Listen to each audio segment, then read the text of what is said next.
अस्सलामुअलैकुम। आप देख रहे हैं नया दिन, मैं हूँ किरण आफ्ताब। हम बहुत सारी खबरें आपसे शेयर करेंगे, लेकिन चूँकि नया दिन है, नई सुबह है, नया अज़्म है, तो क्यों ना हम स्टार्ट करते हैं कुछ मौज़ूआत से पहले अच्छी सी बात से। और अच्छी सी बात क्या हो सकती है? हमारी ज़िंदगी में बहुत कुछ होता है, बहुत सारी अच्छी अच्छी चीज़ें होती हैं, बहुत सारे लोगों की बहुत सारी खूबियाँ होती हैं और बहुत सारी हमारी अपनी भी खूबियाँ होती हैं। तो मेरे ख़्याल से आज आप अपने आप से ये प्रॉमिस कीजिए कि आप अपनी खूबियों को याद रखेंगे, उनका शुमार करेंगे, अल्लाह करे कि वो बेशुमार हो, और आप दूसरों की भी खूबियाँ याद रखेंगे। क्यों? क्योंकि ये करना आपके हाथ में है, आपके लिए आसान है। अगर आप गम गिनने बैठेंगे ना, यकीन कीजिए टाइम बहुत कम पड़ जाएगा, मज़ा नहीं आएगा। तो आपके हाथ में क्या है जो अच्छा अच्छा आप कर सकते हैं कि आप अच्छी चीज़ों को याद रखेंगे। तो ये एक अच्छी बात थी। कोशिश करेंगे कि हम इसको थोड़ा सा अपने प्रैक्टिस में ला सकें। और इस सब के साथ साथ जैसे मैंने आपसे कहा भी था कि हम अपने बहुत संजीदा किस्म के मौज़ूआत आज हम उन पर तफसील के साथ बात करेंगे। जैसे कि पाकिस्तान में घरेलू तशद्दुद एक बड़ा मसला बन चुका है। हम आज शो में ख़ास तौर पर डोमेस्टिक वायलेंस बिल पर बात करेंगे, इसकी तफसील आपके सामने रखेंगे। घरेलू तशद्दुद की बड़ी वजह क्या हो सकती है जी? तरबियत भी इसमें हायल है। अज़ल से अब तक औलाद की जो परवरिश है ना, वो माँ बाप की ही जिम्मेदारी है। परवरिश में सिर्फ अच्छा खाना, अच्छा लिबास देना, ये सब कुछ शामिल नहीं, बल्कि ऐसी तरबियत करना भी ज़रूरी है कि बच्चे बाद में वालिदैन और मुआशरे के लिए एक अच्छे शहरी साबित हो सके, एक अच्छा साथी साबित हो सके। शो में हम इस पर तफसील के साथ बात करेंगे क्योंकि ये बहुत इम्पॉर्टेंट है। अच्छा, एक और टॉपिक भी है। हम तशद्दुद को जोड़ लेते हैं थोड़ा ज़हनी सेहत के साथ में, तो जिस्मानी सेहत, इसका तज़किरा क्यों ना हो। और बच्चे उम्र के साथ साथ कद निकलता जाता है, कोई मसला नहीं है, लेकिन एक प्रॉब्लम है, और वो ये कि उम्र के साथ बाज़ बच्चों में कद उस तनासुब से नहीं बढ़ रहा कि जैसे बढ़ना चाहिए। इसके ऊपर हमारा ख़ास तौर पर ध्यान होगा क्योंकि ये बात वालिदैन को बहुत परेशान कर रही है। तो इसको हम आज जो है ना कोशिश करेंगे कि हम इसका तज़किरा करें तफसील के साथ, बच्चों का कद कैसे बढ़ सकता है। तो इसके लिए हमको ज्वाइन करेंगे थोड़ी सी देर में हकीम शाह नज़ीर साहब। तो प्लीज़ ना ज़रा सा रुकना पड़ेगा भाई, सिर्फ बच्चों की बात नहीं हो रही है कुछ हम आपके और अपने मसाइल की बात भी करेंगे। मोटापा या फिर इजाफी वज़न कहिए, ये है जनाब बीमारियों की जड़। ये बीमारियों का बायस बनता है। लोग इस कदर मसरूफ़ होते चले जा रहे हैं फ़ी ज़माना कि जिम के लिए टाइम मिलना मुश्किल। वैसे तो पैसे निकालना भी थोड़ा सा मुश्किल है, लेकिन मैं चलिए वक्त के हिसाब से बात कर लेती हूँ। तो घर में रहकर आप ख़ुद को कैसे फ़िट रख सकते हैं, थोड़ा सा सस्ते में रहकर घर की चीज़ों को अवेल करने के बाद में। तो फिटनेस ट्रेनर रुमैसा रईस हमारे साथ होंगी, तो इस बारे में हम उनसे ढेर सारे सवालात कर लेंगे। और इस सब के साथ ना मैं आपको आज की जो अहम खबरें कोशिश करूँगी वो भी दे दूँ, कुछ अच्छी अच्छी रिपोर्ट्स भी आपको बता दूँ। स्पोर्ट्स की भी एक दो चीज़ें भी हैं, अगर टाइम हुआ तो मैं बता दूँगी उस बारे में भी आपको। लेकिन वही मसला जो चुपता मसला है, सुलगता मसला है, वो है आज सबसे पहले। आज हम बात कर रहे हैं घरेलू तशद्दुद की, मारपीट की। पाकिस्तान में घरेलू तशद्दुद एक बहुत बड़ा मसला बन गया है। ख़वातीन अपने घर से बाहर तो गैर महफूज है ही, उनका ख्याल कोई रखने वाला है नहीं, आसपास क्या कहा जा सकता है। लेकिन अपने घर की चार दीवारी में भी अगर खातून गैर महफूज है तो क्या कह सकते हैं। अक्सर घरेलू तशद्दुद का शिकार ख़वातीन मदद हासिल करने से कतराती हैं, छुपाती हैं, या फिर ऐसा है कि उन्हें इल्म ही नहीं होता कि आखिर वो मदद किस तरह से हासिल कर सकती हैं, उन्हें हेल्प कौन करेगा। डोमेस्टिक वायलेंस बिल पर हम आज करेंगे तफसील के साथ बात। एडवोकेट लियाकत अली खान साहब हमें ज्वाइन कर रहे हैं। अस्सलाम वालेकुम एडवोकेट साहब, कैसे हैं आप? जी अल्हम्दुलिल्लाह मैं ठीक हूँ। आप यकीन कीजिए कि मैं जब इस बिल के बारे में पढ़ने बैठी तो मैंने कहा नहीं, मैं अकेले से नहीं पढ़ूंगी, मैं अपने साथ साथ दूसरे लोगों को भी बताऊंगी कि हम इससे हेल्प कैसे ले सकते हैं। आप क्या समझते हैं, हम अभी भी उस मौके पर खड़े हैं, उस जगह पे खड़े हैं अपनी सोसाइटी में कि जहाँ पर थप्पड़ एक नॉर्मल बात है?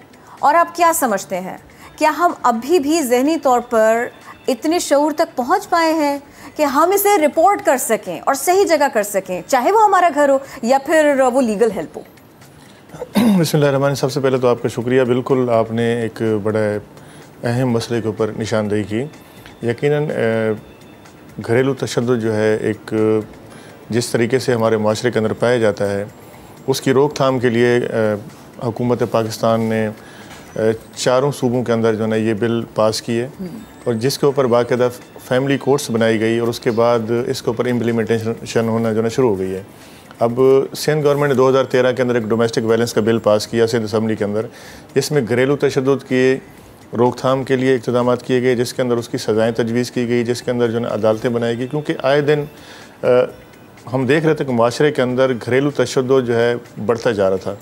जैसे मियाँ बीवी का झगड़ा होता है, इसमें जिस्मानी तशद्दुद है, ज़हनी तशद्दुद है, इसके अलावा जो है माशी तशद्दुद है। तो ये बहुत सारी चीज़ें जो है इसकी इकसाम थी। तो इसके ऊपर जो है जो बिल आया तो हमने देखा जब बिल आने के बाद इसके ऊपर इम्प्लीमेंटेशन होना शुरू हो गया। अब कम से कम यह है कि ख़वातीन को ये एक एक्सेस मिल गई है कि अगर उनको सास ससुर या उसके शोहर या देवर घरेलू तशद्दुद का निशाना बनाते हैं, पहले उनके पास ऐसा कोई कानून नहीं था कि वो अगर थाने में जाती थी तो कहते थे कि जी ये फैमिली डिस्प्यूट है, आपके घर का मसला है, आप घर में जाके हल करें। अब कम से कम यह है कि पुलिस को भी इख्तियार है कि वो FIR दर्ज कर सकती है। अगर आप पुलिस FIR नहीं करती तो कम से कम आप सेक्शन डोमेस्टिक वायलेंस की सेक्शन 7 के जो है के तहत जो है आप एक private complaint, direct complaint concern magistrate को फाइल कर सकते हैं, जिसके अंदर जो लोग तंग कर रहे हैं, जो उसमें जवाबदार हैं, उसमें अच्छा है उस औरत का हस्बैंड है, देवर है, ससुर है, अदालत उनको बाकायदा एक्यूज़ करेगी, उनको नोटिस करेगी, उनको बुलाएगी, उनसे बज़रिया SHO कि आपके ख़िलाफ़ ये शिकायत आई है कि इस खातून ने शिकायत की है कि आप इसने इसको घरेलू तशद्दुद का निशाना बनाया है और आप इस पर जुल्म तशद्दुद कर रहे हैं। तो उसके बाद बाकायदा उन दोनों को मौका दिया जाएगा। अगर वो केस चलेगा, उसमें वो बात साबित हो गई तो उन सबको सज़ा भी हो सकती है दोनों। इसके अलावा जो है औरत को ये भी इख्तियार है कि वो उस अदालत से अपनी प्रोटेक्शन भी मांग सकती है कि during pendency of the complain अगर वो उसको खदशा है कि ये उसको डाइवोर्स दे देंगे या उसको तशद्दुद का निशाना बनाएंगे या उसको घर से निकाल देंगे, तो अदालत बाकायदा उस पर स्टे भी दे सकती है, हुक्म इम्तनाई जारी कर सकती है कि आप उसको जो है जब तक ये केस चल रहा है आप उसको घर से भी नहीं निकाल सकते जो ना। अगर वो घर से बाहर है तो अदालत उसको बाकायदा वापस भी भिजवा सकती है जो ना। अदालत के पास ये इख्तियारात हैं जो ना। तो अब इस बिल के ऊपर हम देखते हैं कि बहुत सारे केसेस फाइल हुए हैं। जी नहीं, आप बात मुकम्मल करें, मैं फिर सवाल करूंगी। बहुत सारे केसेस फाइल हुए हैं। बहुत सारी ख़वातीन का हमने देखा कि जो जिनके घरों में झगड़े होते थे, तशद्दुद होता था, जब अदालतों में केसेस फाइल हुए वहाँ उनकी सुलह सफ़ाई हो गई। वो अपने घरों के अंदर आबाद हैं, आज उनके घर माशाल्लाह सही तरीके से चल रहे हैं। उनको ये खौफ है कि अगर हम इस औरत पे हाथ उठाएंगे तो कल ये फिर कोर्ट चली जाएगी, तो इस वजह से जो है उनकी ज़िंदगी बड़े सुकून से गुजर रही है। अच्छा, अभी आपने इसमें पुलिस के रोल के बारे में थोड़ा सा बताया। एक मसला जो इस बिल से पहले मैंने देखा और बहुत देखा, और आपका ऑब्जर्वेशन क्या है वो भी बताइएगा। जब खातून जाती हैं डोमेस्टिक वायलेंस की शिकायत लेकर पुलिस के पास, वो सीरियस नहीं लेते। एडवोकेट साहब बताइए इसका क्या इलाज है? क्योंकि देखिए ये जब वो ही नहीं सुनेंगे तो बात आगे कैसे बढ़ेगी? इसे थोड़ा सिंपल करके बताइए हमें। बिल्कुल हमारा जो पुलिस का निज़ाम है वो बिल्कुल मैं समझता हूँ इंतहाई बोसीदा है। इसके अंदर क्योंकि पुराने वक्तों के जो पुलिस वाले हैं इस वक्त अभी तक वही थाने चला रहे हैं, तो मैं समझता हूँ कि अब बेहतरी आई है पहले की निस्बत। अभी हम देखते हैं व्हाट्सएप के ऊपर जो है IG की तरफ से एक कंप्लेन बनाया, कंप्लेन का एक नंबर जो है उन्होंने दिया हुआ है। अगर आपकी पुलिस नहीं सुनती तो आप उसको व्हाट्सएप पे भेजें। अगर आपकी SHO नहीं सुनता तो आप SSP कंप्लेंट सेल के पास जाएँ। इस तरह की जो है ना बहुत सारी हेल्पलाइन बनाई गई हैं जो ना, तो पोर्टल के ऊपर भी आप कंप्लेन कर सकते हैं। तो पहले वाली चीज़ें नहीं हैं। आज हर आदमी का मोबाइल है, 15 पे कॉल कर सकते हैं। अगर आपके SHO बात नहीं सुनता तो 15 पे कॉल करते हैं, पुलिस फ़ौरन पहुंच जाती है अगर आपके साथ कहीं वाक़या हो रहा है। यकीनन माजी में ऐसा होता था, लेकिन अब चीज़ें बेहतर हो गई हैं। लोग सोशल मीडिया का सहारा लेते हैं, उसको बाकायदा उस चीज़ को अगर ज़्यादती हुई है तो उसको बाकायदा अपने इजहार करते हैं कि हमारी यहाँ पर बात नहीं सुनी जा रही, तो उसके ऊपर पुलिस एक्शन भी लेती है। बाज़ वक़्त हम ऐसा देखते हैं कि कोई चीज़ ऐसी होती है जहाँ पे कोई एक्शन नहीं लिया जा रहा होता, तो लोग जब उसको व्हाट्सएप के ग्रुपों में शेयर करते हैं तो हम देखते हैं कि पुलिस फ़ौरन उस पर एक्शन लेती है जो ना। ये एक्सेस लोगों को एक मिल गई है सोशल मीडिया के ज़रिए जो ना। लेकिन उसके बावजूद भी बगैर रिश्वत के थानों में काम नहीं होता।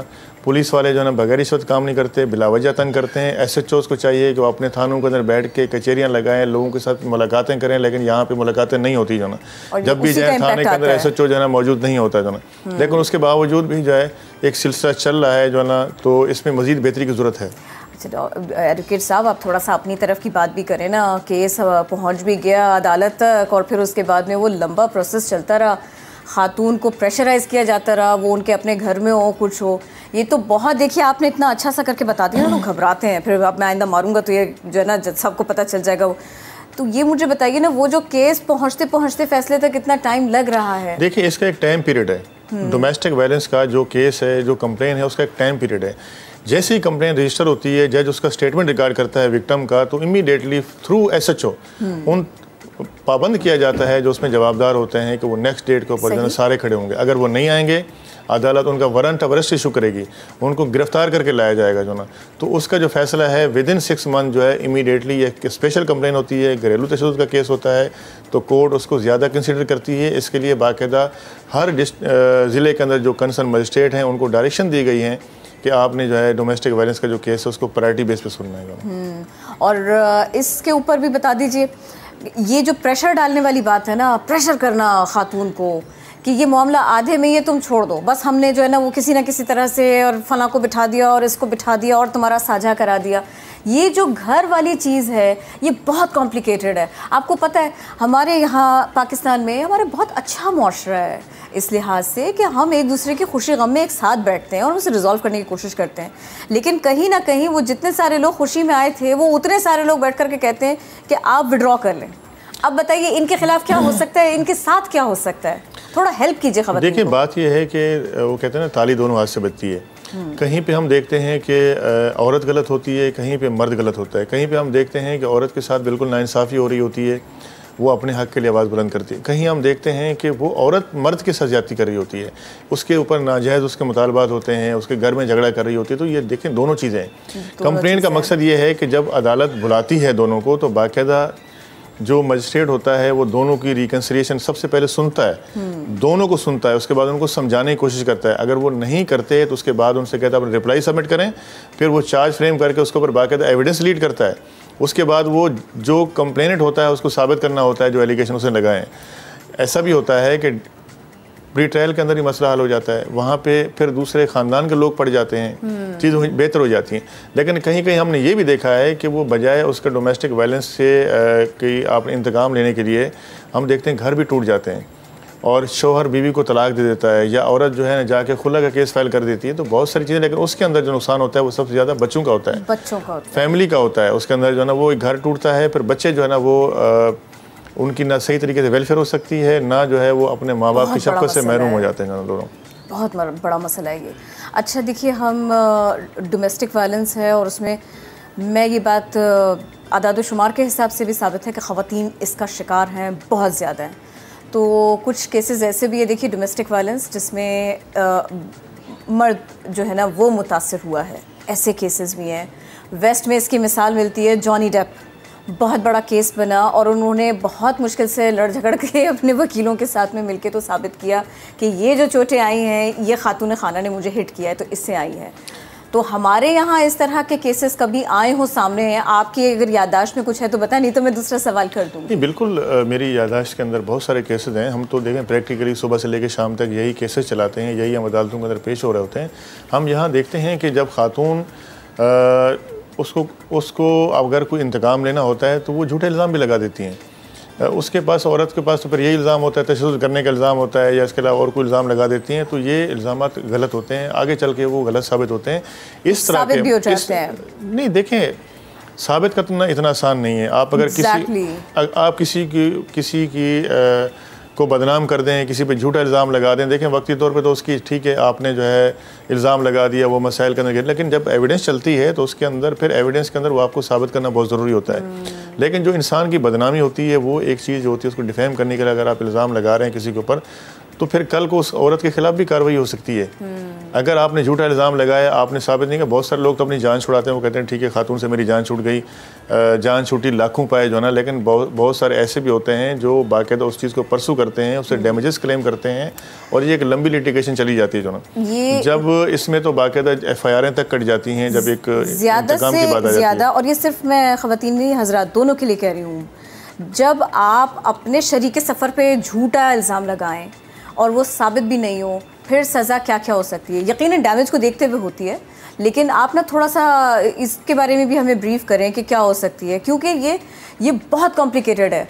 वो शरीके सफ़र हैं और वो एक दूसरे के बारे में झूठ बोल रहे हैं, वो एक दूसरे को हिट कर रहे हैं, जो कि नहीं होना चाहिए। और आप बता भी चुके हैं कि बच्चों के ऊपर इसका कोई अच्छा असर नहीं पड़ता, उल्टा ये बातें जब सबके सामने जाती हैं तो वो भी कोई अच्छा पहलू नहीं है ज़िंदगी का, वो बहुत डैमेजिंग है तीनों लोगों की साइकी के लिए। देखें किरण, जितनी मेरी यहाँ प्रैक्टिस है, जो हमने केसेस चलाते हैं, मैं समझता हूँ पहली बात तो यह है कि एक दूसरे की रेस्पेक्ट बहुत ज़रूरी है, चाहे मियाँ बीवी हों या ख़ानदान के लोग हों। अगर किसी की बहन बेटी घर में आती है तो आप उसकी रेस्पेक्ट करें, और अगर दोनों में ज़हनी हामी की नहीं है तो कोशिश करें जो है ना एक दूसरे पर इल्ज़ाम लगाने से बेहतर है या मार कुटाई करने से बेहतर है कि आप अपने रास्ते जुदा कर लें। और अगर आप ये चीज़ भी नहीं कर सकते तो कम से कम यह है कि फिर आप अपने आप को चलाने की कोशिश करें जो ना। अगर वो नहीं होता तो फिर उसके बाद जो है दोनों को इख्तियार है कि जो है ना वो अलग हो जाएं। लेकिन यहाँ हम देखते हैं कि अगर मियाँ बीवी के अंदर इख्तलाफ है तो फिर उसकी लेडीज़ की जो फैमिली है, जो औरत की फैमिली है, वो उसकी सपोर्ट करती है। फिर इधर से मर्द की फैमिली आ जाती है। फिर ये एक डिस्प्यूट इतना बढ़ता जाता है, लड़ाई झगड़े कि इसके अंदर जब दोनों की फैमिली इन्वॉल्व होती है तो उसके अंदर फिर नुकसान होता है जो बिल्कुल होता है। छोटी सी बात के ऊपर जो है हम देखते हैं फिर फैमिली केसेस फाइल हो जाते हैं, गार्डियन वार्ड के केसेस हो जाते हैं, थानों में कंप्लेन हो जाती हैं। लेकिन इसका ये हल नहीं है। इसका हल ये है कि आप हमेशा कोई भी शिकायत है तो उसको टेबल टॉक के ज़रिए हल करें, आप उसको बैठ के हल करें जो ना। लेकिन जब हम उस चीज़ को हल नहीं करते, हम गुस्से के बड़े तेज़ होते हैं, हम जो है ना एक दूसरे को नीचे दिखाने की कोशिश करते हैं, उस सूरत में फिर जो है आपका पैसा भी ज़ाया होता है, वक्त भी ज़ाया होता है, बदनामी भी होती है, उस बच्चे का घर भी ख़राब होता है। अच्छा, अब मुझे ये बताइए, इस बिल के बाद से आपको क्या लगता है, तनासुब क्या बन रहा है, लोगों को बात समझ में आ रही है? ये जो एक सीधा सा सवाल है ना, how to report, when to report, इसमें झूठ नहीं होना चाहिए। अब आपको डोमेस्टिक वायलेंस का सामना करना पड़ा है तो आप फिर इस शिकायत को रजिस्टर कराएं। तो आप ये समझते हैं कि सिर्फ़ और सिर्फ एक बिल नहीं आया है, लोगों को बात समझ में भी आई है? बिल्कुल, बात भी समझ में आई है, और मैं समझता हूँ कि इस बिल से ख़ास तौर पे ख़वातीन को प्रोटेक्ट किया गया है कि जो जिस तरह के हम देखते थे चीज़ें जो ना, अब उसमें काफ़ी बेहतरी आई है कि अब ख़वातीन को एक राइट्स दिया गया है। वो क्या है कि अगर उनकी कहीं पहले सुनवाई नहीं होती थी, एटलीस्ट वो अपनी अदालत के अंदर जाके अपनी ग्रीवेंसेस बयान कर सकती हैं। और मर्द को भी थोड़ा सा खदशा होता है कि अगर मैं जो है अपनी बीवी के साथ नाजायज़ करूँगा, उसको जिस्मानी तशद्दुद करूँगा, घरेलू तशद्दुद करूँगा, उसको ख़र्चा नहीं दूँगा या उसके जिस्म को ज़रब लगाऊंगा, तो कम से कम यह है कि मुझे सज़ा हो सकती है, मेरे खिलाफ ये कोर्ट में जा सकती है। और ये इसकी अवेयरनेस दिन ब दिन बढ़ती जा रही है, क्योंकि ये 2013 के बाद सिंध में आया, 16 में पंजाब में आया, उसके बाद खैबर पख्तूनख्वा में आया। तो अब ये चीज़ें हम देखते हैं कि फैल रही हैं, अब ये गांव देहात तक पहुंच चुकी हैं जो ना। अब औरत जो है अपने हक के लिए खड़ी हो गई है जो ना। उसने कहा जी अगर मेरे साथ नाजायज़ होगा तो मैं कम से कम जो है ना अपने लिए जाके इंसाफ मांगूंगी। ये इम्पोर्टेंट था। बहुत शुक्रिया एडवोकेट साहब, आप हमारे साथ थे और इस अहम तरीन मौजू के ऊपर बात कर रहे थे। मौज़ूआत अभी और भी बाकी हैं आपको बताने के लिए, बहुत कुछ हम मिलकर सीख सकते हैं, लेकिन फ़िलहाल एक ब्रेक लेते हैं, हमारे साथ रहिए। हाजिर है ब्रेक के बाद। तो एक मसला ऐसा वो आपको बता ही देती हूँ मैं, लंबा कद। अब ये किसे पसंद नहीं, सबको चाहिए कि उनकी हाइट अच्छी हो, तगड़े दिखाई दें, सुपर फिट दिखाई दें। लड़का हो या लड़की, दोनों ही की ख्वाहिश होती है उनका कद जो है ना वो बढ़े। तो भाई ऐसे बच्चे जिनका कद नहीं बढ़ता वो एहसास कमतरी का शिकार हो जाते हैं, ये भी बड़ा मसला है। और फिर इसी वजह से वालिदैन भी बहुत परेशान रहने लगते हैं। अगरचे कद का ताल्लुक़ फैमिली से भी हो सकता है, बहुत सारे इसके रीज़न्स हो सकते हैं, लेकिन कई बार ऐसा भी होता है कि कुछ आसान तरीक़े होते हैं जिन्हें आप इख्तियार कर सकते हैं, और अगर आप उनके बारे में जानते जाएंगे और उनको प्रैक्टिस में लाते जाएंगे तो कद बढ़ सकेगा। तो कद बढ़े कैसे, और वो भी ऑर्गेनिक तरीके से, उसमें कोई केमिकल्स नहीं होने चाहिए, आपकी डाइट बेहतरीन होनी चाहिए, तो कैसी होनी चाहिए? तो हम इसी सब के ऊपर बात करेंगे। हमारा साथ देंगे अब हकीम शाह नज़ीर साहब, हमको ज्वाइन कर चुके स्टूडियो में। अस्सलाम वालेकुम, कैसे हैं आप? वालेकुम अस्सलाम, अल्लाह का शुक्र है। किरण आप ठीक हैं? मैं ठीक हूँ, अच्छे लग रहे हैं, फ्रेश लग रहे हैं आप हमेशा बहुत शुक्रिया, आपकी अपनाइयत है। और दूसरा ये है कि ये राज हम आपसे पूछेंगे, माशाल्लाह हम जब भी आते हैं आपका एक मुस्कुराता हुआ चेहरा होता है सामने। हालांकि मैं बिल्कुल नहीं चाहती थी आप जवाब की तारीफ करें। अल्लाह आपको सलामत रखे। बहुत शुक्रिया। ये बताइए मुझे कि बच्चे की हाइट उसके एज के हिसाब से हो, और अगर तो वो थोड़ा सा वहाँ पे कोई प्रॉब्लम आ रहा है तो ये प्रॉब्लम दूर कैसे हो, रीजंस क्या हो सकते हैं इसके? सबसे पहले आप हमें ये बताएं। किरण, एक तो ये होता है कि विरासत से छोटा कद होता है। जैसे वालिदैन का कद छोटा होता है तो बच्चों का भी होता है। बाज़ वक़्त ऐसा होता है कि वालिदैन का कद छोटा होता है लेकिन बच्चों के कद लंबे होते हैं। और दूसरी चीज़ ये है कि बाहर की चीज़ें बहुत ज़्यादा खाने की वजह से जो अक्सर गला ख़राब रहता है, इसकी वजह से भी नशोनुमा रुकती है। अगर ऐसी प्रॉब्लम हो टॉन्सिल्स की वजह से, तो इसमें यह है कि आप अपना बच्चे का जो है वो चेकअप करवाते रहा करें अगर ऐसी सूरत हाल हो, ताकि जो चाइल्ड स्पेशलिस्ट है आपको एक बेहतर से बेहतर आपको ट्रीटमेंट दे सके। तीसरी चीज़ ये है कि हमारे यहाँ पे वॉक, चलना फिरना, ये एक्सरसाइज करना ये कम होता जा रहा है। तो ये चीज़ आप कोशिश कीजिए कि बच्चा वॉक भी करे और साथ में खड़े होकर पाँव को हाथ लगाने की एक्सरसाइज करे, 15 मिनट सुबह 15 मिनट शाम। और मोबाइल छूटेगा तो बच्चा करेगा, तो ये चीज़ गलत आदतों पे लगाई हुई है। और दूसरा ये है कि बाहर की चीज़ें फौरी फ़ोन किया वो चीज़ हाजिर हो गई। जो वालिदैन पकाते हैं वो साफ़ सुथरे घी में बनाते हैं, साफ़ सुथरे मसालों में बनाते हैं, एक अच्छी चीज़ घर में बनती है। बाहर से जो मंगाते हैं एक तो सस्ता घी होता है, सस्ती चीज़ें होती हैं, उसका रिजल्ट भी ऐसे ही होता है। उसमें सिर्फ आपको जायका मिलेगा, कुछ चीज़ें डाल के जायका बना देते हैं ताकि आप दोबारा वहाँ से मंगवा सकें। ग़िज़ाइयत नहीं होती, ग़िज़ाइयत नहीं होती है, तो इस चीज़ का एहतियात कीजिए। मोहब्बत तो हो ही नहीं सकती नहीं होती है। और दूसरी चीज़ ये है कि जो गले की वजह से होती है, देखिए सारी चीज़ होती है ट्रीटमेंट पे। आम तौर पे बच्चा कभी आपको तकड़ा नज़र आएगा, कभी कमज़ोर नज़र आएगा, कभी काला नज़र आएगा, कभी गोरा नज़र आएगा, वो नशोनुमा हो रही होती है, कद बढ़ रहा होता है उनका, ठीक है। 14 साल के बाद जो असल शख्सियत सामने आ जाती है। और कद बढ़ाने की जो अभी हम रेमेडी बनाएंगे भी, वो 14 साल से लेके 21 साल तक वाले इस्तेमाल करें, 21 साल के बाद वाले ना करें, क्योंकि 21 साल के बाद कद नहीं बढ़ता। एक मिनट, ये जो कद है ये 21 साल तक बढ़ सकता है? बढ़ सकता है 21 साल तक। 12, 13, 14, 16 पर जाकर रुकेगा नहीं? नहीं रुकेगा नहीं, आस्ते आस्ते बढ़ता जाएगा। और ये 14 साल से लेके 21 साल तक कद बढ़ता है। 14 साल से पहले वैसे ही वो ग्रोथिंग एज में होता है, 14 साल में असल शक्ल सामने आ जाती है। दूसरी चीज़ ये है कि अपनी लाइफ में थोड़ी सी तब्दीली लेकर आएँ, सब्जियों का इस्तेमाल करें। आप अगर दूध पीते हैं तो कैमल मिल्क 1 कप रोज़ाना पिएं, ऊँटनी का दूध, वो कद बढ़ाने में मदद देती है। गन्ने का जूस पिएं, गन्ने का जूस भी आपको कद बढ़ाने में मदद देगा। बहुत मुश्किल होती है बच्चों को पिलाना, ये आपने गन्ने के जूस की बात की, बहुत 1 कप पी लेते हैं। अब नहीं, अब छोटे बच्चों को तो हम वैसे ही अवॉइड करवाते हैं। जो बड़े हैं 14 साल के बाद वाले हैं वो तो कर सकते हैं, थोड़ी सी हिम्मत कर लें आप लोग, तो इंशाल्लाह हाइट बढ़ेगी। सबके बराबर है। और इसमें हाइट बढ़ने में भी जो हम रेमेडी बताते हैं, 3 महीने यूज़ करनी है, 2-4 दिन यूज़ नहीं करनी है। पेरेंट्स का वो जो टेंशन लेने वाला वक्त है ना कि मेरे बच्चे की हाइट नहीं बढ़ रही, वो कौन सी एज है? ये हम डालेंगे 100 ग्राम, ठीक है। इन तमाम को मिला के ऐसे बारीक पाउडर बना लें। एक ही मशीन में डाल के भी पाउडर बना सकते हैं आप। इसकी 1 छोटी चाय वाली चम्मच सुबह नाश्ते के बाद, 1 छोटी चाय वाली चम्मच रात खाने के बाद, 1 गिलास दूध में मिला के भी ले सकते हैं, मुंह में डाल के ऊपर दूध पी लें। अगर दूध मुआफिक नहीं आता आप पानी से भी पी सकते हैं। अच्छा। और ये कंटिन्यू 3 महीने यूज़ करना है। लड़कियां और लड़के दोनों इस्तेमाल करें और खड़े होकर पाँव को हाथ लगाने की एक्सरसाइज 15 मिनट सुबह 15 मिनट शाम करें। देखिएगा इसी 3 महीने में हाइट बढ़ेगी। और आप लोगों की बहुत सारी दुआएं हमारे नया दिन के तमाम जितने लोग काम कर रहे हैं और किरण आपके लिए और मेरे लिए भी होंगी। ज़बरदस्त, सो ज़बरदस्त। अच्छा मुझे ये बताइए, वो आप अभी मुझे थोड़ा सा क्विक सा एक सॉल्यूशन बता रहे थे कि भूख नहीं लग रही। भूख नहीं लग रही ना जिन बच्चों को? जी, जिन बच्चों को भूख नहीं लग रही है उनके लिए। अच्छा, आपने महसूस किया है ये जो बच्चे च्युइंगम्स खा रहे होते हैं ज़्यादातर, ये उनका प्रॉब्लम आ रहा है? देखिए जो चिगम खाते हैं ना, ख़ास तौर पे चिगम जो बच्चे खाते हैं, मुंह जब चलता है ना तो मैदा समझता है कुछ आ रहा है, वो तेज़ाबियत छोड़ता है ताकि वो घुल जाए। अब वो कुछ जाता नहीं है, ये तेज़ाबियत छोड़ता जाता तो अक्सर बच्चों को मैदे में दर्द और मैदे में जलन की शिकायत शुरू हो जाती है, जो कि ये मुंह चलने की वजह से होती है। और वो बहुत जल्दी से उसको समझ भी नहीं पाते हैं। तो इसलिए थोड़ा सा एहतियात कीजिए, हर वक्त चिगम नहीं चुबाना चाहिए। अब बताइए। देखें सौंफ आप ले लेंगे आधी चाय वाली चम्मच, इस तरह 1 गिलास पानी ले लें आप। और ये है ज़रिश्क शीरी, ये कुछ मीठा है, ये जिगर के लिए भी बहुत बेहतरीन है और इसके अलावा मैदे के लिए भी बहुत अच्छा है। ये मीठा होता है, इसका लाल दाना मिलता है वो खट्टा होता है, वो ज़रिश्क तुर्श होता है, ये ज़रिश्क शीरी है। दोनों की तासीर अलग अलग है? ठंडी होती है। अच्छा। ये भी 1 चाय वाली चम्मच। और ये है आलू बुखारा। भाई देखिए ये भी जितना उतना कम है। हाँ, इस तरीके से 3-4 दाने आलू बुखारा के आपने डाल दें आप। इसे 1 घंटा रख लें। 1 घंटे के बाद इसे चम्मच के साथ शेक करें और फिर उसके बाद आप इसे छान के इसका पानी पी लें।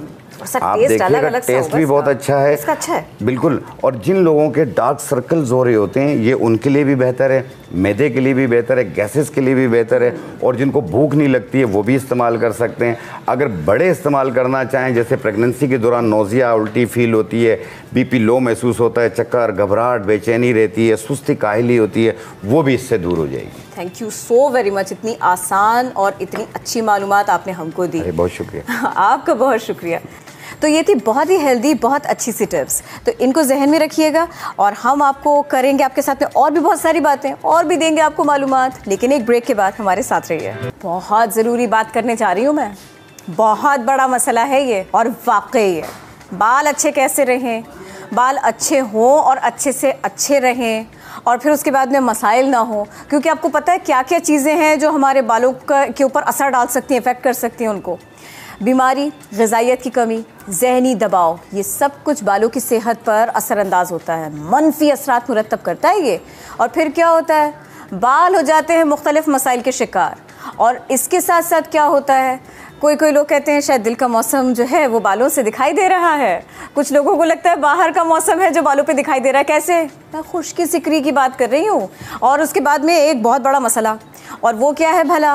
बालों का गिरना, उनका सफ़ेद होना, क़ब्ल वक्त सफ़ेद होना, ये बहुत सारे मसाइल हैं और इसकी वजह से ज़हनी उलझनें कुछ और भी बढ़ जाती हैं। लेकिन इन मसाइल का हल हो सकता है, वो भी बिल्कुल नेचुरल, कुदरती, फितरी। इसके सॉल्यूशंस मौजूद हैं। तो हम आज उन्हीं सॉल्यूशंस के ऊपर उनको समझने की कोशिश करेंगे, उनको अपनाने की कोशिश करेंगे, जानने की कोशिश करेंगे। डॉक्टर काशिफ हमारे साथ हैं, उनसे मज़ीद बात कर लेते हैं क्योंकि ये काम तो उन्हीं का है। बहुत शुक्रिया डॉक्टर साहब। बहुत शुक्रिया बुलाने का, थैंक यू वेरी मच। और आपका टॉपिक वाकई बहुत इंपॉर्टेंट भी है और ज़रूरी भी है, और मेरे ख्याल से ये बार बार जितनी दफ़ा किया जाए उतना कम है, बिकॉज ये बालों का मसला तकरीबन सबके साथ है। वो लड़कियों में भी है, वो लड़कों में भी है। और अगर मैं आपसे ये कहूँ ना कि ये समर्स जो अब हैं और जो विंटर्स हैं उसके इम्पैक्ट्स बताइए, या फिर आप मुझे, चलिए सब छोड़िए, पहले आप मुझे ये बताइए वो लोग जिन्होंने कोविड से रिकवर किया है ना, उनको भी ये वाला प्रॉब्लम बहुत आ रहा है, बाल तेजी से जा रहे हैं और सफ़ेद भी होते जा रहे हैं। जो बीमारियां हैं, टाइफॉइड है, डेंगू है, कोविड है, किसी भी किस्म की आपकी ऐसी चीज़ें, सबसे पहले आपके बाल इफेक्ट होते हैं। अच्छा, आपने बहुत अच्छी बात की आपने स्टार्टिंग में कि स्ट्रेस भी बहुत बड़ा फैक्टर है। तो हम थोड़ा सा बालों की बात करते हैं। बाल होते क्या हैं? बेसिकली बाल केराटिन है, जो कि प्रोटीन है। इसके 3 फेजेस होते हैं, एनाजिन, कैटाजिन एंड टेलोजिन, और 4 किस्म के बाल होते हैं, स्ट्रेट, वेवी, कर्ली और किंकी। अच्छा, मैं एज अ डॉक्टर ज़रूर ब्लड टेस्ट करवाता हूँ जिसमें CPESR है, जो आपका हीमोग्लोबिन की कमी से ही बाल बहुत गिरते हैं। विटामिन D, ये टेस्ट बहुत ज़रूरी है, जो आपके बाल जिसके वक्त से पहले प्री मेच्योर ग्रेइंग हो रही है उसको विटामिन D ज़रूर टेस्ट कराना चाहिए, उसको करेक्ट करना चाहिए। RBS, HbA1c जो कि डायबिटीज़ का टेस्ट है, इसमें भी बाल बहुत गिरते हैं। TSH, थायराइड का प्रॉब्लम, और लिपिड प्रोफाइल। एक आपको लेटेस्ट टेक्निक्स बताता हूँ जो बालों के लिए आई हैं। ऑफकोर्स हम आपको ट्रीटमेंट देते हैं, सब कुछ देते हैं। एक PRP आ रहा है और ऑफकोर्स हेयर ट्रांसप्लांट।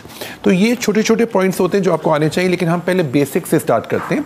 बेसिकली हम लोग हमेशा बात करते हैं कि बाल गिरने की मेन वजह क्या है। पहले मेरे पास किया जाता है आयरन डेफिशिएंसी, एनीमिया।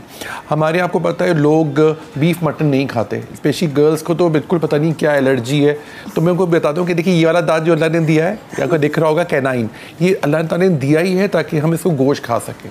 जो प्रोटीन और जो हीमोग्लोबिन गोश्त में होता है वो चिकन में नहीं होता। तो ये तो आपको डाइटरी थोड़ा सा अपने आपको ठीक करना है, वरना आप ये कर सकते हैं, साग, चुकंदर, दालें, ये आपके बालों के लिए बेइंतहा मुफीद होती हैं। इनका भी इस्तेमाल आप बढ़ा सकते हैं, क्योंकि आपको हमारे लोग बहुत सारे वेजिटेरियन भी हैं, तो हमें उनको भी विद ड्यू रिस्पेक्ट उनके लिए भी हमें बताना होता है कि वो ये चीज़ें खा सकें। तो ये बालों के लिए आपकी ग्रोथ के लिए एक जो लेटेस्ट जो आया है वो ट्रेटिनोइन क्रीम आती है मेल्स के लिए, और फीमेल्स के लिए भी यही है।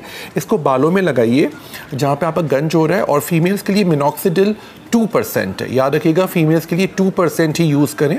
इसका तरीका ये होता है कि रात में सोने से पहले जहाँ पे आपका गंज हो रहा है या बाल कम हो रहे हैं वहाँ पे आपने ट्रेटिनोइन क्रीम लगाई, फिर 15 मिनट वेट करके उसी पे मिनॉक्सिडिल 2% फीमेल्स उस पर स्प्रे करके सो जाएं। मेल्स के लिए भी ट्रेटिनोइन क्रीम है, लेकिन मेल्स के लिए चूँकि मेल्स में हेयर लॉस ज़्यादा होता है, उसकी वजह ऑफ कोर्स ये टेस्टोस्टेरोन लेवल्स जो होते हैं उनके अंदर, हेरिडिटरी भी है, लेकिन इसके अंदर ट्रेटिनोइन क्रीम होती है और मिनॉक्सिडिल 5%। अच्छा, ये जो ट्रीटमेंट मैं बता रहा हूँ तो उनके लिए जो हेयर ट्रांसप्लांट कराना चाहते हैं या नहीं भी कराना चाहते हैं, इन एनी केस ये बालों की मेंटेनेंस बड़ी ज़रूरत है। देखिए बाल जो है आपका that is your crowning glory. और आप it's like plant, you have to take care of it, उसका ख्याल रखना पड़ता है आपको, उसकी नशो नुमा करनी पड़ती है और उसको आप निगलेक्ट ना करें, नहीं कर सकते। तो ये आप चीज़ें बड़ा ख्याल रखिए। तो खैर बड़ी चीज़ें भी आ रही हैं, भी करते जाए ना इस वाली बात को भी। वो जो पैचेस आ जाते हैं जी, बालखोरा जो होता है उसके बहुत ट्रीटमेंट्स होते हैं, लेकिन मैं यूजुअली कोशिश करता हूँ कि क्रीम से चीज़ ठीक करूं। अगर किसी पॉइंट पे नहीं होता तो फिर हम कुछ स्टीरॉइड का इंजेक्शन लगाते हैं देखकर पेशेंट को, वो भी बालखोरे पे लगते हैं। मेरे पास पेशेंट आ रहे हैं कि दाढ़ी में भी बालखोरा हो जाता है। अच्छा, आपको बड़ी हैरानगी होगी कि इसका कभी कोई रीज़न नहीं पता चलता, हमें पता चलता है एक रीज़न है कि बंदा स्ट्रेस में। आपने बहुत अच्छी बात कही थी, stress is the main cause of nearly all the disease. तो हम हमेशा बात करते हैं स्ट्रेस की, तो हमें बात करना चाहिए स्ट्रेस मैनेजमेंट। और उसके लिए सबसे अच्छा होता है कि आप एक शेड्यूल सेट करें, एक्सरसाइज करें, पॉजिटिव फ्रेंड से मिलिए। और देखिए, all work and no play makes Jack a dull boy. So आपको अपना टाइम निकालना चाहिए एक्सरसाइज के लिए, जिमिंग के लिए, गेम्स के लिए, और हॉबीज़ होनी चाहिए सबकी, ये लाजमी है। तो बहुत ज़रूरी है। और आपको एक बैलेंस्ड लाइफ लीड करनी है। हम सब काम करते हैं, आप भी करते हैं, मैं भी करता हूँ, लेकिन हमें एक टाइम अपने लिए निकालना चाहिए, अपने फ्रेंड्स के लिए। अच्छा, अब आ जाते हैं हम। देखिए, आपने महसूस किया होगा ये जो सीज़न गुजरा है पिछला जी, वो कराची के लिए हो, वो लाहौर के लिए हो, बिल्कुल धुंध है जी, और उस सब के साथ साथ स्किन के प्रॉब्लम्स के साथ साथ बाल खुरदरे हो रहे हैं, खुश्क हो रहे हैं, इची स्कैल्प हो रहा है। True. और ये हर उम्र के लोगों के लिए हो रहा है। अब जिसने ये वाले विंटर्स गुजारे वो समर्स में क्या करे? जी बिल्कुल, आप सही कह रही हैं, आपके सवाल बिल्कुल वैलिड है। उसको समर्स के अंदर, क्योंकि हमारे बालों में सीबम होता है, उसकी सिक्रीशन बढ़ जाती है, उसकी वजह से आपका स्कैल्प जो ऑयली हो जाता है, बाल टूट रहे होते हैं, कभी कभी कुछ लोगों का डैंड्रफ बढ़ भी जाता है। तो ऑफकोर्स मैं एज अ डॉक्टर आपको ट्रीटमेंट पूरा देता हूँ, आपको सही ऑयल्स बताते। अगर लेकिन जो हमारे जो लोग हैं जो मुझ तक पहुंच नहीं सकते, या आपका जो शो है माशाल्लाह पूरी दुनिया में देखा जाता है, तो उनके लिए मैं बड़ा आसान सा एक ऑर्गेनिक नुस्खा बना के लाया हूँ, जो कि आपको बड़ा इंटरेस्टिंग होगा।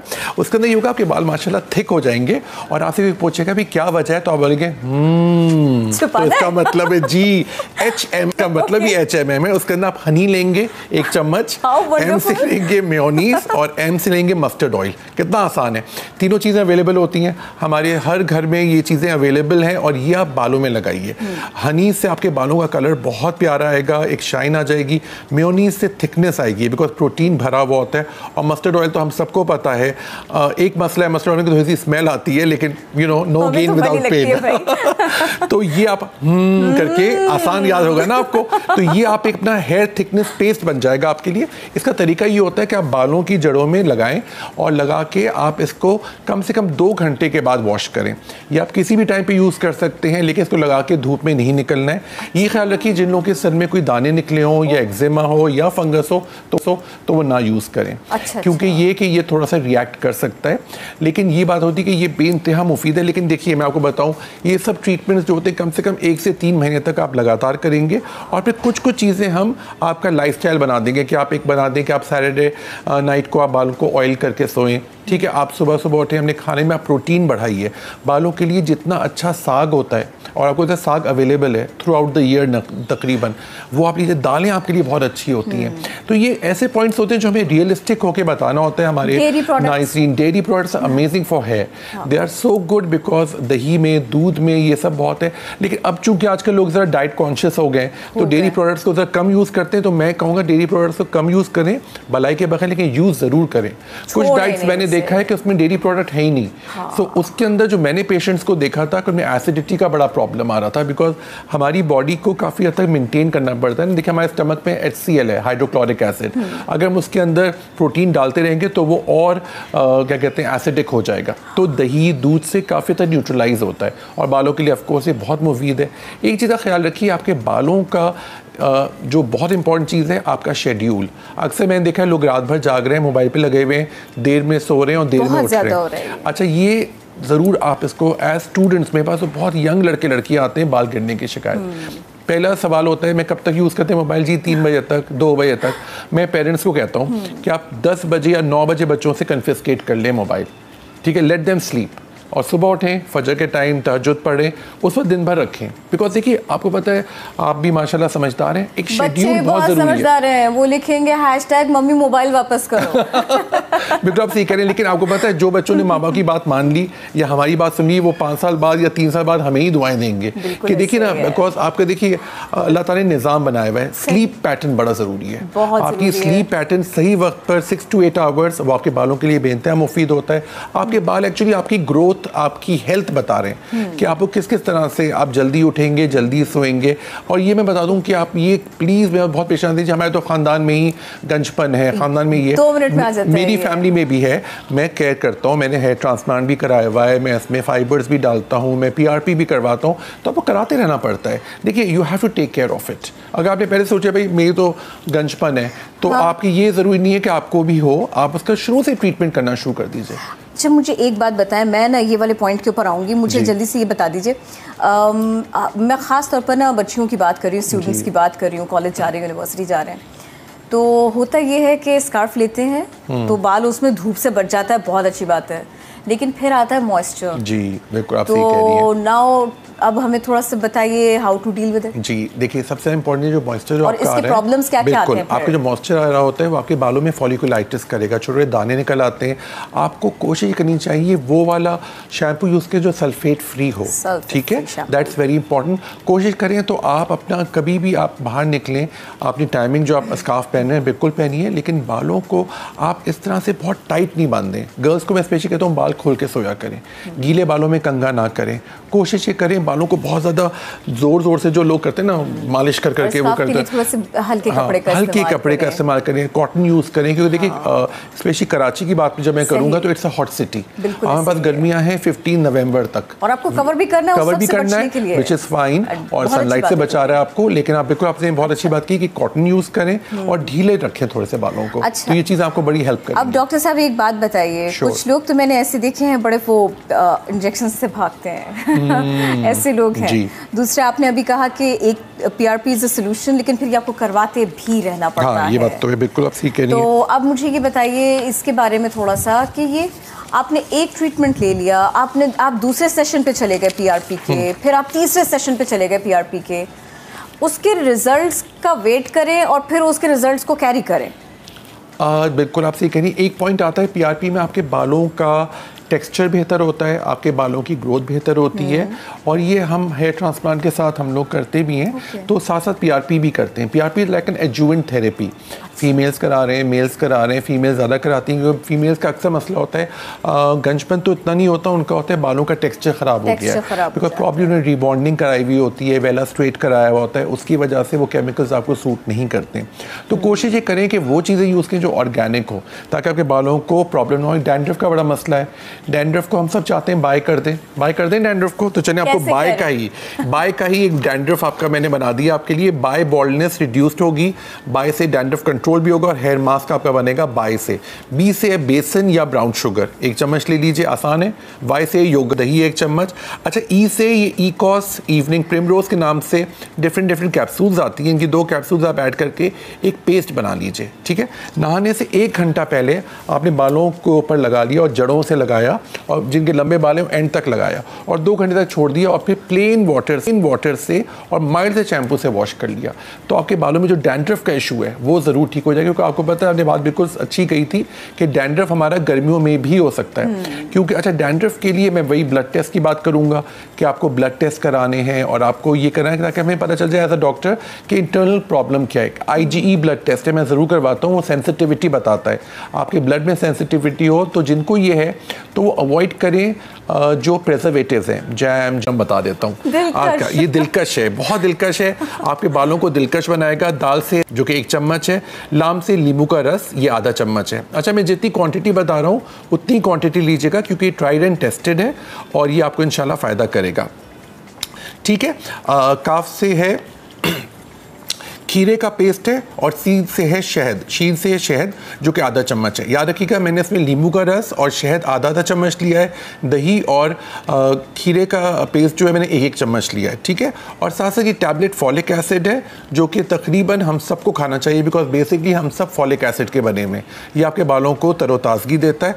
और इवनिंग प्रिमरोज या ईव प्रो के नाम से कैप्सूल है, फीमेल्स के लिए बहुत ज़रूरी है, क्योंकि हार्मोनल डिसबैलेंस फीमेल्स में बहुत कॉमन होता है। थायराइड होता है, इसके से बाल गिरते हैं, ऑफ कोर्स आपकी बात को मैं आगे ले जाऊंगा कि स्ट्रेस को मैनेज करना है तो आपके बाल बहुत बेहतर हो जाएंगे। और प्लीज़ नाउमीद होना छोड़ दीजिए कि बस अब तो बस कुछ नहीं हो सकता, अब तो सिर्फ अच्छा अक्सर पेशेंट आते बस अब तो हेयर ट्रांसप्लांट ही है, ऐसी बात नहीं है। और उसकी मेरी हिम्मत नहीं है उसकी हिम्मत नहीं है, वो मुझे इंजेक्शन से डर लगता है, तो ठीक है आप ना कराएं, लेकिन बाकी ट्रीटमेंट लें, आपको इंशाल्लाह फायदा होगा। लेकिन हाँ, सब्र बहुत करना पड़ता है बालों के लिए, सब्र और शुक्र, सब्र भी करें, शुक्र भी करें, तो आपका काम आपका हो जाएगा, लेकिन इट टेक्स टाइम। ये आपने इतनी सारी चीजों में ब्राउन शुगर बताया, ये तो काफी अनोखी सी बात है। ब्राउन शुगर स्कैल्प के लिए, बालों के लिए कैसे? बिल्कुल, ब्राउन शुगर का इतना अच्छी अफादियत है क्योंकि इसमें विटामिन्स होती हैं और सबसे बड़ी बात ये होती है कि आपके स्कैल्प में जाके आपकी स्किन को क्लियर करता है, आपके फॉलिकल्स जो होते हैं उनको काफ़ी हद तक ये मोटिवेट करता है ताकि न्यू निकलें।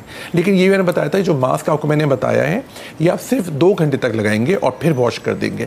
ओवरनाइट लगा के नहीं सोना है, ये तरीका बड़ा ज़रूरी है बिकॉज ओवरनाइट लगाने से वो बहुत ज़्यादा देर तक रहेगा और आपके बालों के लिए हो सकता है ख़राब हो जाए। तो जितनी मैं क्वान्टिटी बता रहा हूँ उतनी क्वान्टिटी लीजिए और जितना मैं टाइम बता रहा हूँ, जो मैं आपको हिदायत दे रहा हूँ उसी हिसाब से करेंगे तो इंशाल्लाह फ़ायदा होगा। अच्छा, हम उमूमन ये देखते हैं कि हम ना शैम्पू की बोतल को पलटेंगे और जो कुछ लिखा है पढ़ डालेंगे, लेकिन कंडीशनर का इस्तेमाल करना या उसके अंदर क्या डला हुआ है ये देखना हम इसको मिस कर जाते हैं। बिल्कुल आप सही कह रही हैं। और इसके अंदर देखिए हमारा थोड़ी सी गफलत हो जाती है हम सबसे कि हमें ने किसी को एक पर्टिकुलर शैम्पू सूट किया और पूरा खानदान वही शैम्पू यूज करेगा।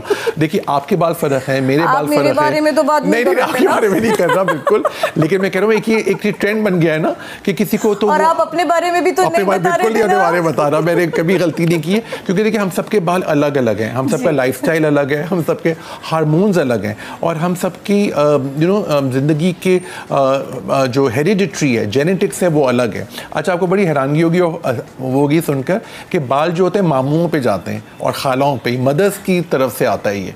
अक्सर लोग कहते हैं कि यार मामू गंजे हैं, तो ये नहीं ज़रूरी कि आप भी गंजे होंगे, लेकिन आपकी गंजपन की तरफ आप हो सकते हैं। लेकिन आप उसको जितनी जल्दी ट्रीट कराएं या एक अपनी आदत, एक लाइफस्टाइल बना लीजिए ना आप कि आपने सुबह उठ के अपने क्या कहते हैं अपने हेयर को देखा, अपने क्या कहते हैं पहले आपने हल्का हल्का ब्रश किया, जिन लोगों के बाल टूट रहे होते हैं तो जो ऐसा कोम लें जिसमें दूर दूर तक हो कोम्स, जो एफ्रो कोम्स कहलाते हैं। तो ये सब चीज़ें बड़ी ज़रूरी थी। अक्सर लोग बहुत टाइट बाल बांधते हैं, स्पेशली गर्ल्स में देखता हूँ एक ट्रैक्शन एलोपेशिया होता है, लोग बाकायदा बहुत टाइट बांध कहते हैं, उसमें आपके बाल टूट रहे होते हैं। तो ये अवॉइड करें, बाल टूट रहे होते हैं। आपको मैं ट्रीटमेंट्स भी बता रहा हूँ और साथ साथ आपको डाइट भी बता रहा हूँ। बहुत ईजी है, सुबह ज़रूर नाश्ते में अगर आपने 2 केले भी खा लिए तो you feel good. Vitamin D होता है, विटामिन है उसके अंदर, पोटेशियम है। साथ साथ आपने अगर चुकंदर का इस्तेमाल किया, साग का कर लें, साग का बच्चे को बहुत बुरा लगता है तो साग का जूस को मिला के आप ऑरेंज जूस में मिला के दे दें उनको। तो देखिए यू ऑलवेज हैव इनोवेशंस, है ना। आपका लाइफस्टाइल ऐसा हो जिस स्पेशली जिन घर में लड़कियां ज़्यादा हैं उनके यहाँ तो ज़रूर बीफ, मटन, चुकंदर, कलेजी, साग ज़्यादा आना चाहिए क्योंकि ये आपका आयरन लेवल बढ़ाएगा हमारे। और आपको फिर से एक और चीज़ बता दूँ कि आपको अपना अनीमिया आप खुद भी चेक कर सकते हैं। आपने ये लीजिए और अपनी आईज के थोड़ा सा नीचे करेंगे तो आपको ये कंजंक्टिवा आपका दिखेगा, आपका ये आपका पिंकिश रेड होना चाहिए। अक्सर आप देखते हैं तो आपको थोड़ा सा आइडिया हो जाएगा कि आपका अनीमिया किस लेवल पर है। अक्सर फीमेल्स का, मेल्स का भी होता है कि जो कि बिल्कुल ही पेल होता है, बिल्कुल वाइटिश होता है तो, और वो ज़्यादा कंप्लेन करते हैं कि हमें गुस्सा बहुत आता है, हमें पसीना बहुत आता है, चिड़चिड़ाहट होती है, हाथ पैरों में दर्द होता है। तो ये सब अलामात है कि आपको अनीमिया है, जो कि बहुत कॉमन है पाकिस्तान में, और इसको सीरियस भी लेना चाहिए। और इससे आपके बालों का भी रिलेशन है और आपका जनरल वेलबींग का भी। डॉक्टर काशिफ अहमद मलिक, बहुत शुक्रिया, बहुत शुक्रिया बुलाने का, डिटेल के साथ इतने दिलचस्प अंदाज में ये सब कुछ बताया। जल्दी से एक ब्रेक ले लूं। सारी चीज़ें नोट कर लिए ना आप लोगों ने? नहीं किए तो यूट्यूब पे जाके कर लीजिएगा नया दिन के चैनल पर आप। चलिए जी ब्रेक लेते हैं, उसके बाद दोबारा हाजिर होते हैं, हमारे साथ रहिए। Welcome back. आज से एक रेजोल्यूशन बनाएं, हमें अपने वज़न को कंट्रोल करना है। हम रोज़ सोचते हैं ना ऐसे, नहीं हो पाता, हो पाएगा आज, कर पाएंगे आज। वज़न कम करने के लिए ख़वातीन हो या हज़रात बहुत से तरीक़े अपनाते हैं। ये जो मोटापा है या फिर इजाफी वज़न है, ये हमारे लिए बीमारियों का बायस बन जाता है। आपको किसी भी हालात में अपनी फ़िटनेस पर ना कोई समझौता नहीं करना चाहिए, ये रूल तो बनाना चाहिए ना। और आपको पता है जिम जाना अगर आपको थोड़ा सा प्रॉब्लमेटिक लग रहा है, अगर आपको ऐसा लग रहा है कि जी भाई मेरे पास तो फंड्स की कमी है या मेरे पास मार्जिन नहीं है, वक्त कम है, तो आप घर रह कर के भी बहुत कुछ कर सकते हैं।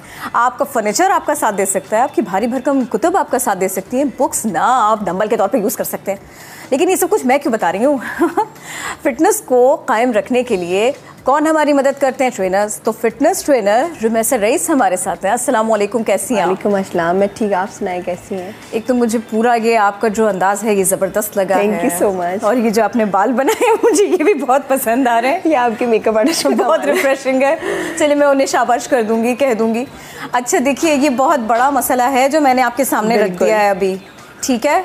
अब आप इसको बिल्कुल अच्छी तरह से एड्रेस करें, हमें बताएं घर रहकर फिटनेस पे ध्यान देना कितना ज़रूरी है और घर रहकर हम क्या क्या कर सकते हैं। मिलते हैं। बिल्कुल, देखें ये सब एक्सक्यूज़ेज़ होते हैं। अगर हम अपने माइंड में बना लें कि हमें फ़िट होना है और सिर्फ हमें वेट लॉस के लिए अपने आप को फिट नहीं करना, काफ़ी चीज़ें ऐसी हैं जो आपकी फ़िटनेस जो है वो क्योर कर देती है। लाइक आपके मेंटल हेल्थ, स्ट्रेंथ बढ़ती है, आपका स्टेमिना बिल्डअप होता है और आपकी बोन्स स्ट्रांग होती हैं। काफ़ी चीज़ें हैं ना, हमारे यहाँ तो बस ये बॉडी शेमिंग के उससे वेट लॉस की तरफ जाता है, नहीं काफ़ी बीमारियों से देखें हम लोग बचते हैं। जिम जाके कहना मैंने दुबली होना है दुबली होना है और 3 दिन में हमें ऐसा कर दें, ऐसा कर दें कि आप बिल्कुल कर सकते हैं घर में रहते हुए भी, अपनी डाइट पे कंट्रोल करके, थोड़ा बहुत पोर्शन कंट्रोल करके।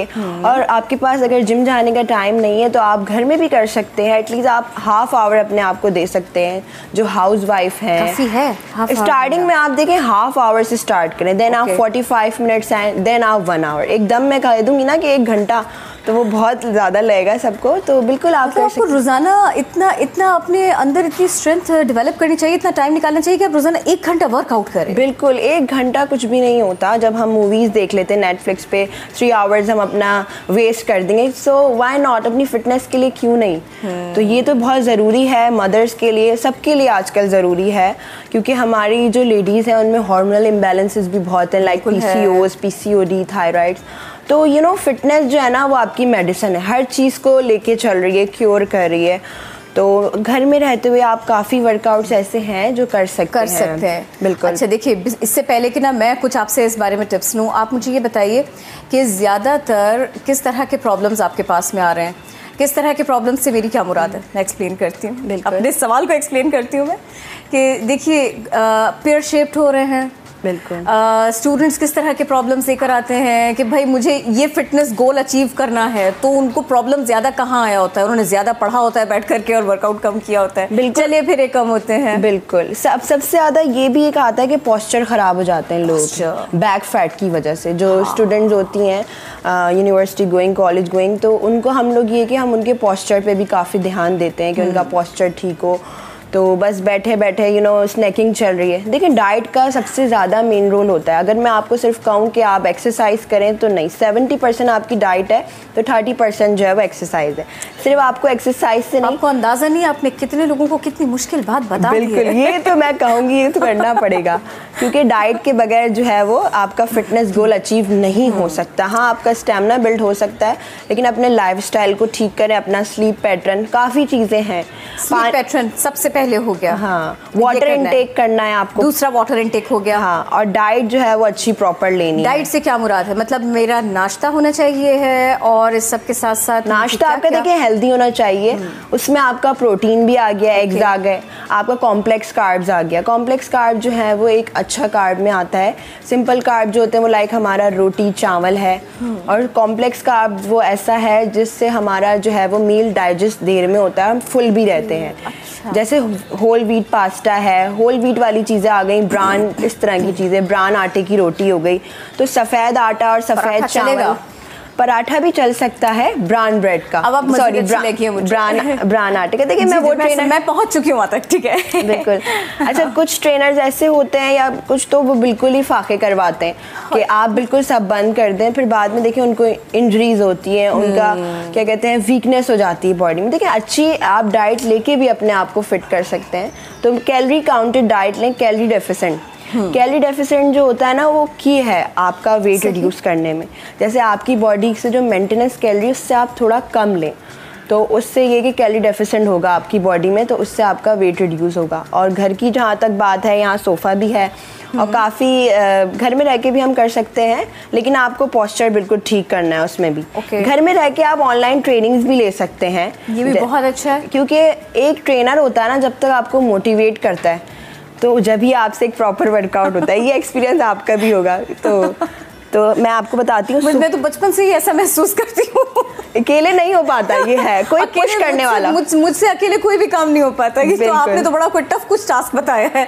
अच्छा देखिए, अब ना मुझे लगता है कि अब हमें थोड़ा सा ना एक्सरसाइज के ऊपर भी बात करनी चाहिए। बिल्कुल करें। और एक आधी चीज़ आप मुझे बताएं।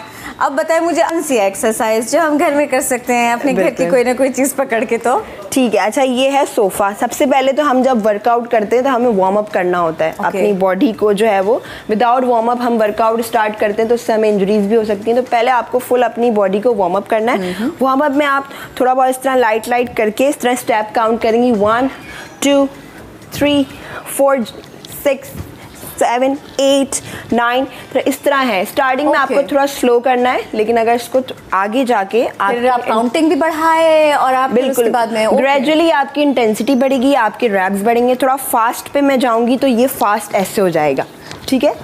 तो इससे आपका हार्ट रेट ज़्यादा होगा, कैलोरीज आपके बर्न होंगे। तो स्टार्टिंग में नहीं, स्टार्टिंग ग्रेजुअली आपको अपने रैप्स बना। अब जैसे ये सोफ़ा है, अब हमारा लेग और ये जो हिप्स का फैट होता है लेडीज़ में अमूमन ही होता है, तो उसके लिए सबसे बेस्ट एक्सरसाइज है अपने पोस्चर को बिल्कुल ठीक करते हुए, जितने आपके शोल्डर्स हैं उतने आपके वाइड लेग्स होंगे। Then slightly bend your knees and sit down like this, 1 2 3। ये बेस्ट एक्सरसाइज है स्क्वाट्स। इससे आप जो है वो अपनी लेग्स की टोनिंग कर रहे हैं, आपकी हिप्स सब टोन हो रहे हैं। इस तरह आपके 10 रेपिटेशंस करने। स्टार्टिंग में आपने 3 सेट्स करे, फिर आपको ग्रेजुअली बढ़ाना। वो जो आपने मुझे बैक फैट्स का बताया था, वो भी तो एक प्रॉब्लम है ना। इससे जाएगा बैक फैट का? इसके लिए कुछ और करना पड़ेगा। इसके लिए कुछ और करना पड़ेगा। हर देखिए प्रॉपर हर बॉडी की जो है ना अलग अलग वर्कआउट्स हैं। एक दिन आपने लेग्स करना है, एक दिन आपने चेस्ट करना है। देखिए इस तरह हमने अपने दोनों हैंड्स को रखना है, स्लाइटली नीचे जाना है एंड देन अप।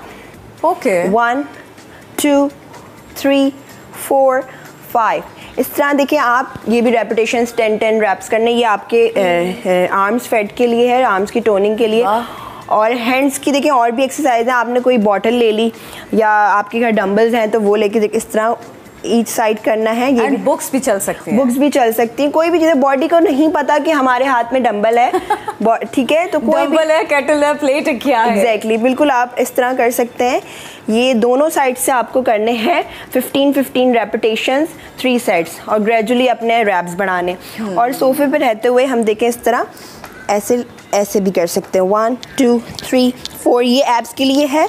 लोअर बेली के लिए बेस्ट एक्सरसाइज से थोड़ा आपका कार्डियो भी हो रहा है। और इस तरह 1 2 इस तरह काउंटिंग करते हुए आपको करना है 20 रैप्स, 3 सेट्स, ठीक है। ये वॉल के साथ भी हो सकते हैं, बिल्कुल है ना। वॉल के साथ तो फ्लोर्स के साथ, और पुशअप समझ में आने वाली बात है। और इस तरह देखें ये चेस्ट के लिए है, आपके चेस्ट और आर्म्स दोनों के लिए होगा। ये पुशअप्स हैं, 1 2 3। अपर बॉडी की टोनिंग के लिए इसके भी आपको 10 to 15 रेपिटेशंस करने हैं। फ्लोर पे करे, फ्लोर के ऊपर करे तो उसकी निस्बत ये ज़्यादा आसान नहीं है सोफे। ये बहुत इजी है ना, ये इजी है, इसमें इतनी एफर्ट नहीं लग रही। ये उनके लिए अच्छा है, पूरा हो रहा है। एग्जैक्टली, जो लोग सुस्त हैं, लेजी हैं, उनके लिए ये काउच वर्कआउट है जो वो इजीली कर सकते हैं सोफे पे रहते हुए भी, ठीक है। जो टीवी देख रहे हैं तो आपने बस याद आया कि हमें फिटनेस के लिए वर्कआउट करना है तो ये कर लिया। इस तरह मैंने आर्म्स का बता दिया, लेग्स का बता दिया। सबसे मुश्किल है बेली फैट, सबसे मुश्किल। और मैंने सुना है कि वो जाता भी सबसे आखिर में है। हाँ, क्योंकि हम लोग देखें डाइट नहीं करते ना, डाइट से ही एब्स मेड इन किचन, तो यही बात है एब्स के लिए। और बाकी मैं आपको बताती हूँ, इस तरह ऐसे 1 2 3 इस तरह जंप करनी है 3-4 दफ़ा। ये भी 10 to 15 रैप्स। ये सारा सोफे का वर्कआउट है और मैं इसके अलावा बहुत अच्छा आपने मुझे बता दिया। तो मुझे इतनी सारी एक्सरसाइज पता चल गई है इसकी, लोगों ने नोट भी कर लिया होगा हमारे। ठीक है, बिल्कुल। आर्म्स है हमारा, इसमें एब्स आ रहा है, स्क्वाट्स मैंने बताया, स्क्वाट जो है ना पूरी बॉडी पे ही वर्क करता है आपके। कि जब हमारी लेग्स में स्ट्रेंथ होती है तो ओवरऑल बॉडी आपकी स्ट्रेंथन होती है। तो लेग्स वर्कआउट ज़रूर करें। अच्छा, अभी चलिए आप बात कंप्लीट करना चाह रही हैं। लेग्स जो है वो हमारा सबसे बड़ा मसल होता है बॉडी में।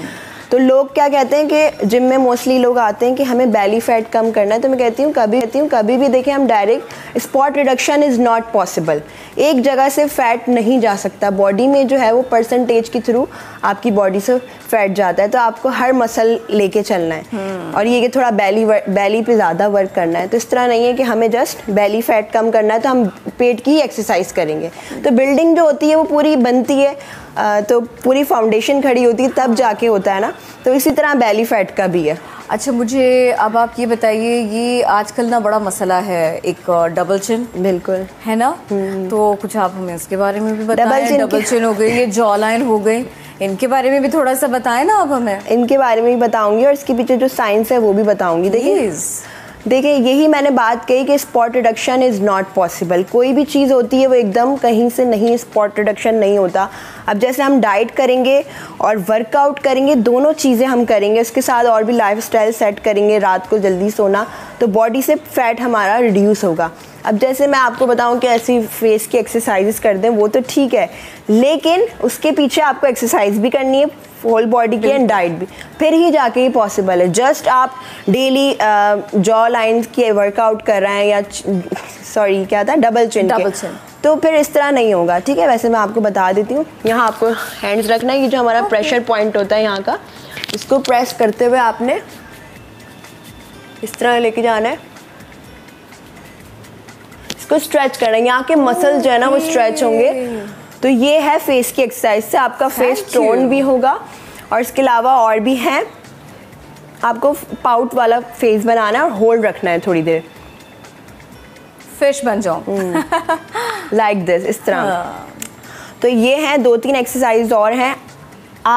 ये काहे के लिए? ओ, ये भी पूरे ये भी एक वो है मंत्रा जिसे कहते हैं ना। अच्छा, ओ, ये भी स्वीट, आप हमें इतनी अच्छी चीजें बता रही हैं। तो ये सारी आपकी जॉ लाइन और ये डबल चिन की टोनिंग के लिए है। बट रिमेंबर, आपको स्पॉट रिडक्शन पॉसिबल नहीं है, हर चीज को लेके चलना है तभी ये पॉसिबल। अब पता है मैंने आपसे ना ये डबल चिन वाली बात क्यों की, क्योंकि देखिए अब कोई अब एक्सरसाइज कर रहे हैं, इतनी सारी चीज़ों की कर रहे हैं, तो फिर उसके साथ में ये भी करना चाहिए, ये भी करना चाहिए, छोड़ना नहीं चाहिए। नहीं, बिल्कुल नहीं छोड़ना चाहिए। एंड में आप जब अपना वर्कआउट फिनिश करें तो ये फेस योगा कहलाता है। ये आप 20 सेकेंड्स होल्ड करके तीनों वर्कआउट कर सकते हैं। और ये कि हफ्ते में कितने दिन वर्कआउट करना चाहिए? हफ्ते में देखिए, अगर आपका बिजी शेड्यूल है तो आप 3 डेज कर सकते हैं, वैसे 5 डेज अ वीक करें तो अच्छा है। 5 डेज अ वीक। और 5 डेज में ऑल्टरनेट डेज में जो है ना वो वर्कआउट के साथ में फेस एक्सरसाइज पर जाए। हाँ, या इसको डेली बेसिस पे कर सकते हैं, करना चाहिए, डेली बेसिस पे भी कर सकते हैं आप। और अगर आप बिजी हैं, नहीं हो पा रहा, तो ऑल्टरनेट डेज डिवाइड कर लें अगर आप 3 डेज, लेकिन 3 डेज मस्ट वर्कआउट होना चाहिए। और मुझे इसके साथ ये भी बता देना कि अब वर्कआउट के बाद में बेस्ट क्या है। अगर चलिए हम दोनों के ऊपर बात कर लेते हैं ना, पहले मुझे बताइए, वर्कआउट किया और आप जो है वो रिड्यूस करना चाह रहे हैं, तो फिर आपको कब खाना चाहिए और क्या खाना चाहिए? वर्कआउट के बाद देखें 1 आवर से, वर्कआउट से पहले 1 आवर पहले आपको खा लेना चाहिए। ओके, ठीक है, क्योंकि डाइजेस्ट होने में आपको बॉडी को 1 आवर लगता है, ये लाजमी है। तो हाँ, और अगर आप एम्प्टी स्टमक वर्कआउट कर रहे हैं तो मेक श्योर कि आप ब्लैक कॉफ़ी वगैरह ले लें या बनाना ले सकते हैं 2। बनाना के अंदर बहुत एनर्जी होती है, पोटेशियम होता है, वो 60% आपको चार्ज कर देती है। बिफोर वर्कआउट आप 2 बनानास भी ले सकते हैं और ब्लैक कॉफ़ी। अगर आप एम्प्टी स्टमक वर्कआउट कर रहे हैं, लेकिन अगर आप बिगनर हैं तो नहीं करें, लेकिन अगर कर रहे हैं तो उसके बेनिफिट ये हैं कि आपकी बॉडी में जो एनर्जी स्टोर्ड फैट है, बॉडी उससे एनर्जी लेगी, जिसको कहते हैं कीटोसिस प्रोसेस। तो वो हमारा जो अंदर फैट जमा है तो बॉडी उससे एनर्जी लेगी। तो आफ्टर वर्कआउट जो है हमें कोई भी फ्रूट ले सकते हैं, जैसे सिट्रस फ्रूट है आए हुए हैं आजकल, ऑरेंज तो खैर अब खत्म हो रहा है, स्ट्रॉबेरीज हैं, ये ले सकते हैं, ओट्स, कीवी हाँ।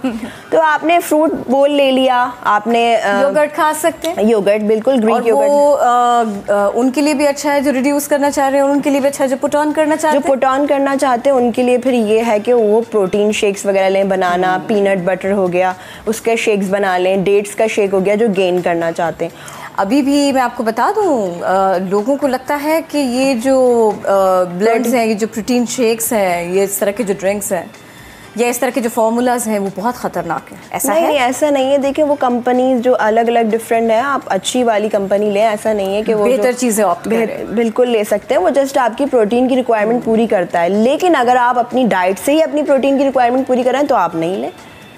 अगर आप एग्स ले लें आफ्टर वर्कआउट, या आप चिकन ले रहे हैं, ग्रिल्ड चिकन जिसमें प्रोटीन ज़्यादा है, आप वो लें। तो ये उनको दिया जाता है जो बहुत ज़्यादा बिजी हैं और वो अपनी प्रोटीन की रिक्वायरमेंट डाइट से पूरी नहीं कर रहे, तो फिर वो प्रोटीन शेक पे स्विच